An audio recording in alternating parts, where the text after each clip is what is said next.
Uburanga n'ikimero byangije ubuzima bwanjye burundu. Umugore wanjye wankundaga byasaze. Namwaze gatanya yimpa nta gutinda arambwira ngo impapuro zirihe ngo nzisinye. Naratunguwe. Reka mbabwire uko byose byatangiye. Dutangiye ku mugabo wicaye ku muhanda yigunze asa n'uwihebye. Atubwira ati nitwa Jacob. Mbere y'imyaka 3 ishize nari umugabo wishimye ufite umugore n'umwana. Umugore wanjye twari tumaranye imyaka 15, dufitanye umwana w'imyaka 14. Nari mfite akazi keza, kampani nakoreraga, nari mfitemo umwanya mwiza, mpembwa neza, mbese ibintu byose byari byiza. Ariko kwa kutanyurwa nsiga umugore mu rugo njya kureba Tina yangije ubuzima bwanjye. Nari mvuye mu kazi ntashye numva naniwe nkeneye gutaha nkaruhuka. Ubwo yari ndi mu nzira ntwaye imodoka mbona umukobwa arampagaritse arambwira ati boss wangeze imbere gato. Ndabona it's okay nagutwara nta kibazo cyane ko inzira mbona uri kujyamo ariyo nanjye ndi gucamo. Yagiye mu modoka ndamutwara. Umukobwa yari afite ibiganiro binkora ku mutima, mbona ukuntu yishimye aseka. Umugore wanjye yavuga amagambo make ntago avuga menshi. Nubwo mbere yari impaye umwanya undi mugore ufite amagambo menshi tukaganira nkumva ndabikunze kurushaho. Twagiye tuganira tugeze hagiye numva twakomezanya kubera ukuntu nari ndi gukumbura stories ze. Ubwo nyine urabizi natwe ibyacu by'abagabo natse nimero. Muri iyo minsi ntangiye kujya mvugana n'uwo mukobwa tugacata, dutangiye kujya tunahura tukanasohoka. Ntangira kumukunda. Numva kubyihererana sinkibashije ndabimubwira mubwa n'ubundi we ko mfite umugore n'abana n'umwana. Arambwira ngo nta kibazo. Turakomeza turakundana ariko ntangira kumva nanijwe no kuba muri relationship ebyiri icyarimwe. Numva nahitamo kureka umugore wanjye ngasanga uwo mukobwa mwiza nari ndi gukunda muri iyo minsi. Namaze amezi 3 ntekereza guhagatanya umugore wanjye ariko bikananira. Nyuma y'amezi 3 ashize mfata umwanzuro wo kubimubwira. Numvise nta kibazo cyane ko numvaga mfite gahunda yo kumusiga. Naravugaga nti wenda byagabanya stress z'amafaranga n'iki antesha umutwe ngo umwana akeneye ibi yakeneye ibi. Naramuretse ajya gukora business. Nanjye nikomezanyiriza n'uwo mukobwa twaturi gukundana muri iyo minsi. Ubwo igihe cyo kumubwira ko ndambiwe kubana nawe cyarageze, noneho ndatinyuka ndabimubwira.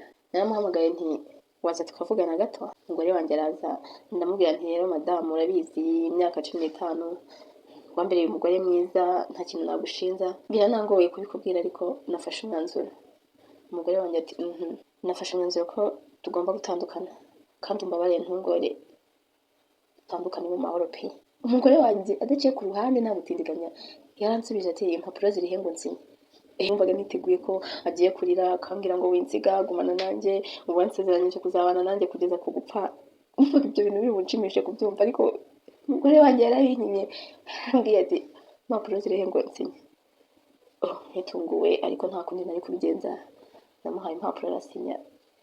Ndagenda mfata utwanjye twaturi mu nzu kuko nari niyemeje kumusigira iyo nzu akayibanamo n'umwana. Mfata ibintu byanjye byari biri mu nzu ndasohoka ndagenda. Icyo nibuka umugore wanjye yarambwiye ngo aho ngiye nzahirwe. Naragiye nkomeza ubuzima na Tina wanjye. Umukobwa mwiza ukiri muto w'ikimero n'uburanga nk'uko nabibabwiye. Uburanga n'ikimero byangije ubuzima bwanjye burundu. Umugore wanjye wankundaga byo gupfa nawe namwaze gatanya yimpa nta gutinda. Arambwira ngo impapuro zirihe ngo nzisinye. Tina yangije ubuzima bwanjye. Bijya gutangira nari umugabo ufite umwanya mwiza muri kampani, ufite umugore n'umwana w'umukobwa. Umugore wanjye twari tumaranye imyaka 15, dufitanye umwana w'umukobwa w'imyaka 14.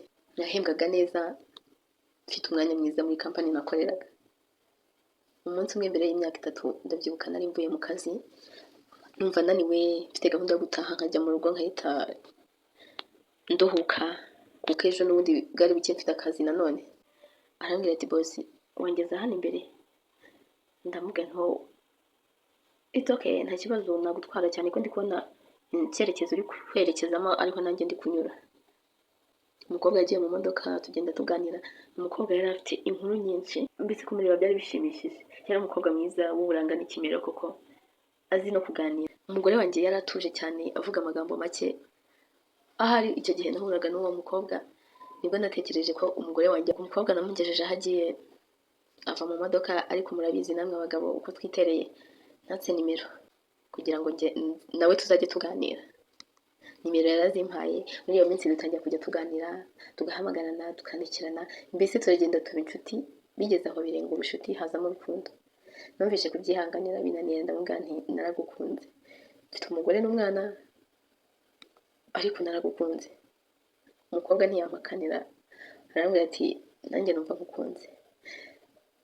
Ibyacu byarakomeje, ariko kuba muri relationship ebyiri icyarimwe ndi umuntu umwe numva bitangiye kujya binanira. Nza gutekereza neza, mfata umwanzuro ndavuga nti ngomba kureka umugore wanjye ngasanga uyu mukobwa nakunze. Umugambi ndawunoza, ariko kubibwira umugore wanjye nta kintu muhuye, ntacyo dupfuye, ntacyo ntwaye birananira. Namaze amezi 3 ntekereza kubwira umugore wanjye ko ngiye kumusiga ngo musabe gatanya, byarananiye. Umugore wanjye iyo myaka 15 twari tumaranye nta kazi yari afite. Muri ayo mezi 3 natekerezaga kumubwira ko nabonye undi nkunda, tukaba tugiye kubana, ngo musabe ko dutana. Nawe yansabye ko yatangira business. Ndatekereza ndabana it's okay, ntacyo byaba bitwaye cyane ko n'ubundi ngiye kumusiga, byazagabanya stress zo guhora mpamagaranga amafaranga ngo umwana abaye afite icyo akora nanjye byandwora.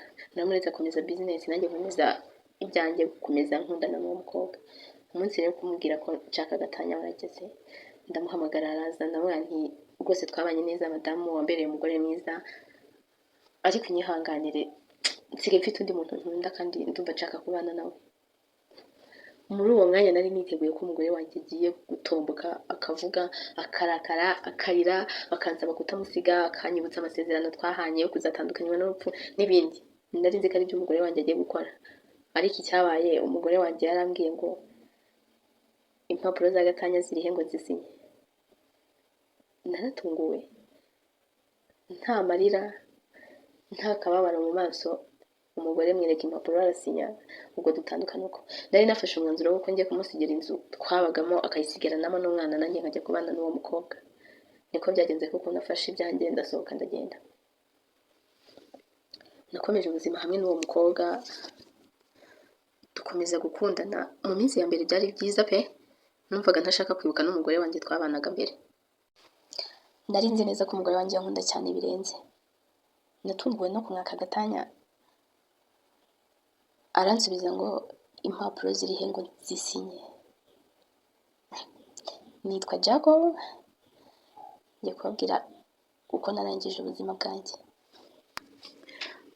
Dutangiriye ku mugabo wicaye ku muhanda asa nabi, ubona ko ibintu byamucanze yigunze, ubona ko afite agahinda mu maso. Atangira atubwira ati nasize umugore mu rugo mwiza wankundaga, njya gushaka undi nkurikiye uburanga n'ikimero. Kubera irari no kutanyurwa kw'abagabo byatumye nangiza ubuzima bwanjye burundu.